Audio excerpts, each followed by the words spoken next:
Рассмотрим такую фигуру, как основное движение вправо и влево, либо основной ход самбо вправо и влево.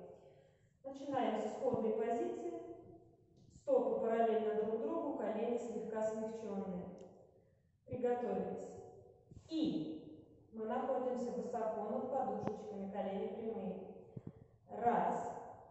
Смягчили опорную ногу, вес пришел в правую ногу. И поднимаемся, подтягиваем рабочую ногу к опорной. А все еще в позиции наверху переходим частью веса на левую ногу. 2. Опускаемся в правую всем весом, смягчаем правое колено. И наверху 2 коленки прямые. Раз. Снизились. Обе коленки мягкие, опорная держит весь вес тела. И подтянули рабочую ногу, а перешли на нее, 2 вернулись на левую. И без перерыва. И здесь проверить позицию. Раз, проверить. И, 2. И, раз. И, 2.